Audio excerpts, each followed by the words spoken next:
Welcome to this week's Wellness Wednesday episode of our Arthritis at Home program. My name is Maya Joshi, and I'm the program coordinator at Arthritis Consumer Experts. I'm very happy to be speaking with Trish Barbato today about Arthritis Society resources for COVID-19, as well as the topic of meditation. Trish Barbato is the president and CEO of the Arthritis Society. She brings more than 20 years of experience as a senior executive in health-related sectors. Prior to joining the Arthritis Society in 2020, Trish served with senior living provider Revera Inc. in a variety of roles, most recently as senior vice president in innovation and strategic partnerships.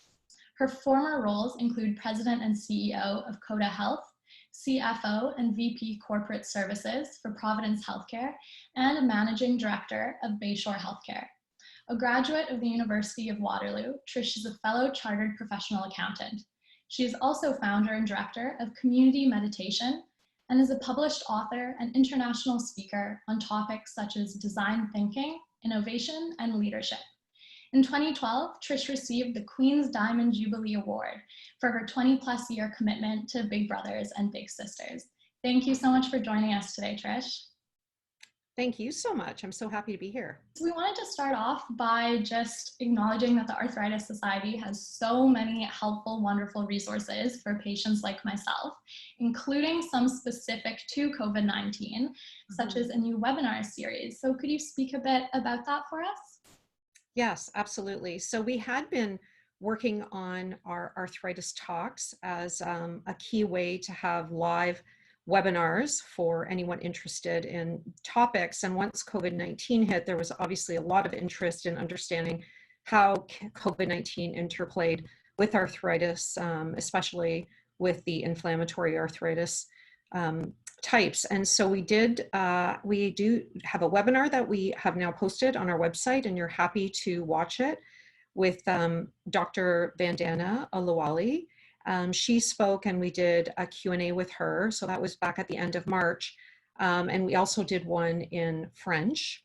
And we have followed that up. It was so interesting on that first one. There were so many questions that we didn't have enough time to get to all of the numerous questions that people had. And so we have just last week did follow-up webinars in both English and French, where we added a pharmacist and really focus the entire webinar on questions and answers around people living with arthritis and the impact of COVID-19 and the various medications, and again, all of the various questions that people had. So I think that if you didn't have a chance to see those live, it would still be really interesting if you wanted to check those out, either of those. And again, they're both available on our website, arthritis.ca, in both English and French. The other project that the Arthritis Society is working on right now related to COVID, I believe, is a research initiative and fundraising for that. Is that correct? COVID-19 created an opportunity. And we had a couple of researchers, Paul Fortin and Eric Boyard, who wanted to lead some COVID-specific research.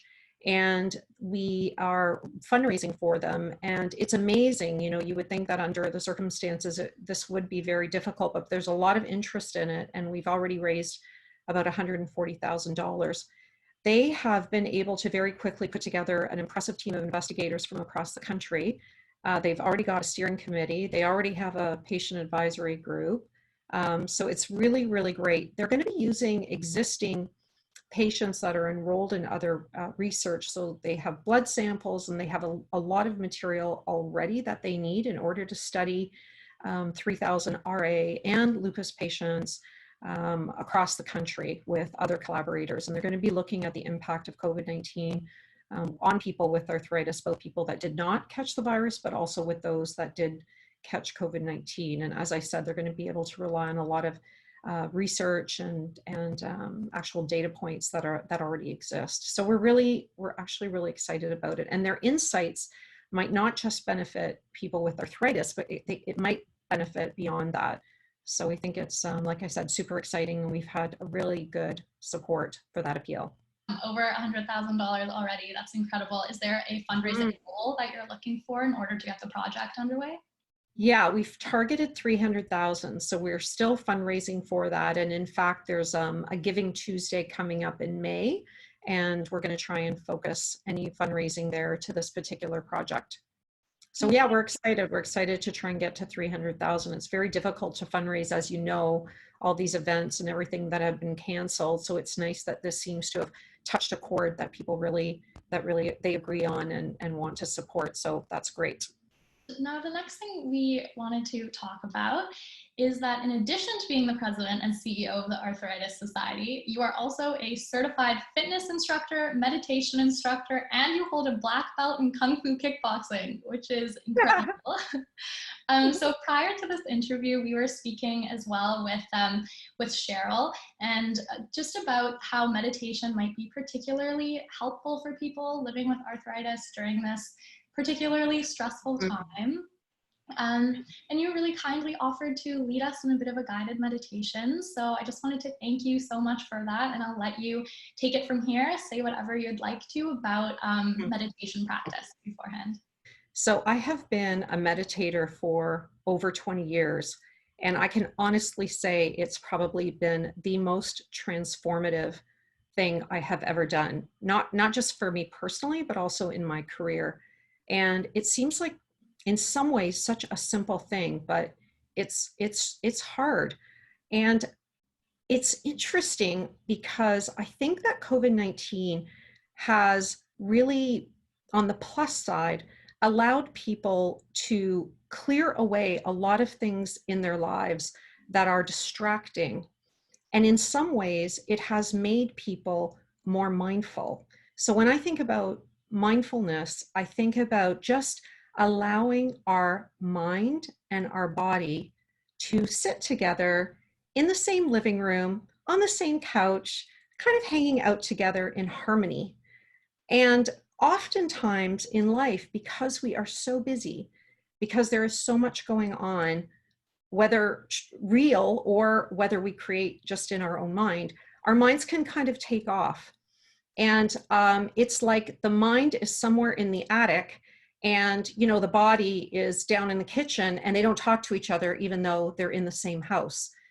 And that's kind of the analogy that I like to bring to mindfulness to try and really simplify it is for a little bit of time, ideally every day, we're just trying to bring our mind and our bodies together and just hold them there.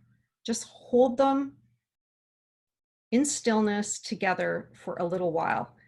And this has this kind of ability to help us stay calmer. And as we know, there's been so much scientific work done on mindfulness and meditation. And we know that it has all these wonderful physiological properties like reducing your heart rate and decreasing stress and decreasing anxiety and all that kind of stuff. So all that is wonderful. And this is it, like COVID has increased our awareness. We're sort of, we wash our hands, and for that brief moment, for those 20 seconds, our mind and our body are together doing the same thing. They're protecting us. And it's kind of a gift that we have water and we have soap and we can do this simple thing that really allows us to stay safe. So I think sometimes we can think about mindfulness in a very complex way, but I try and think about it in a very, very simple way, which is bringing those two things together in very simple tasks. Like I said, we can do it when we wash our hands for those 20 seconds. We can just not think about anything else and just watch and be in our body as we wash our hands together. It's the same with making a meal. It's the same when we're eating, just for that bit of time to just be present with our body and our mind, just on what we're doing in that moment. So we can together, we'll just do a little bit together right now. I think if you can just find a way to sit comfortably and just think about nothing at all, you know, just let your mind be in harmony with your body. And the breath is a really good thing to put your mind on. Just sit your mind on your breath in a way, because it's always there. Our breathing is, I feel for me, it's like waves on an ocean. You know, the breath comes in and then it comes out and it comes in and it goes out. And It has this very soothing pace, and there's a sort of rhythm to it. And that's how we can think about mindfulness, is that very, very, very quiet, very rhythmic, very peaceful component of being a human being.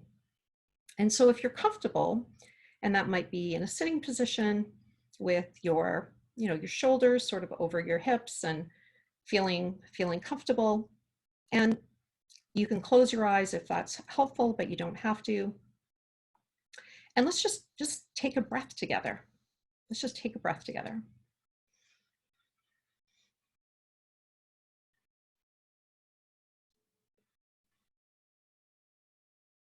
And let's take another breath together.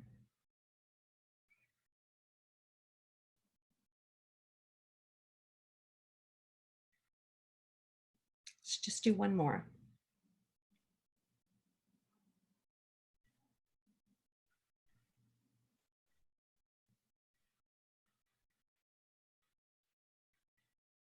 Three breaths. And I always find it's very amazing how helpful that can be. 3 breaths, especially when you feel agitated or you are worried about something. Just 3 breaths can be so helpful in adding a bit of space between the thing that is on your mind and then what you might say or do afterwards. I'm sure no one else has done this. Hit send too quickly on an email. I have. And I feel like sometimes that's it. If we had just taken 3 breaths and reflected again on what we're about to send out into the universe, we may have changed that email, or we may have said something different to another human being. So one of the things that mindfulness can bring is space where it doesn't feel like there's any there. It's so fascinating. If I wake up in the morning and I've had a rotten sleep and the sun is in my eyes and the birds are chirping, I'm just pissed off because the birds are chirping and it's too bright outside. If I wake up and I've had a really good sleep, the sunshine is beautiful and the birds are amazing. Nothing happened to the birds or the sun. They were exactly the same in both situations. My physical body was in the exact same place in both those examples. What was different was what was going on in my mind. And I think often we don't see the space between what is actually happening in our life and then all the stuff that we put on it, whether it's judgment or worry or stress or even excitement and joy. But we can take a situation and load it up with a whole bunch of stuff. And when we can remove some of that, there's just more space to make a different decision, to feel physically different about it. And so in that super simple example, if I wake up in the morning and I haven't had a good night's sleep, and this does happen to me, I meditate. I just try and breathe and let go of my thoughts. And I'm not trying to push them away, actually. And I think especially with people with chronic pain or any kind of chronic illness or anything like that, you're just leaning in and you're saying, yeah, that's right. I don't feel good today. That's what's happening to me. That is what's going on in my body. And we're aware of that. And we lean into it. We just let that in. And you give yourself some time and some breaths to reconnect with your body wherever it is, wherever your body is at in that moment, we reconnect to that. And then that space, that just little bit of breathing can help us move forward in a better way than we might have otherwise done. So why don't we just do that one more time together? We're going to just take three breaths together, eyes open or shut.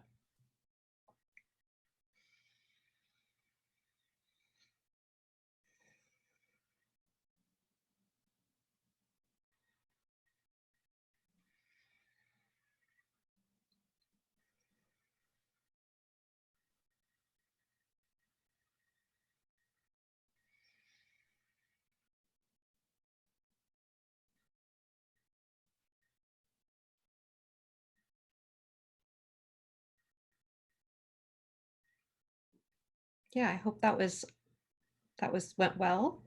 I always find my shoulders kind of relax, even after just 3 breaths. And again, it just feels like the space around me is there and it's more available to me, and it's a bit more spacious generally. So I hope that was helpful. All right, well, thank you so much, Trish. That was so simple but powerful, and I think that is exactly the kind of thing that everybody could use right now. A bit of Mhm. space, mindfulness, and I encourage people to come back to this video if you're trying to remember, what is mindfulness again? How can I practice it in my daily life? This was just such a wonderfully powerful and practical way of doing this. So thank you so much, Trish. I feel so much calmer already. I'm so pleased. Yeah, I'm so pleased. And I think in many ways, the whole world needs this, doesn't it? When we think about everything that is going on, I almost feel like we should add to good food and exercise and sleeping and drinking enough water. I feel like adding meditation as just a very simple daily practice that can be done even in the tiniest amount of time, that can just bring just that little bit of extra calm before you are on your way to whatever you need to do. And we hope that everybody has found this just as relaxing as I have, and I hope that you can apply this to your everyday life. So thank you everyone for watching, and please feel free to leave any feedback below and to join us again on Friday for our next Facts Friday video. Thank you so much again, Trish. My pleasure. Take care, everyone.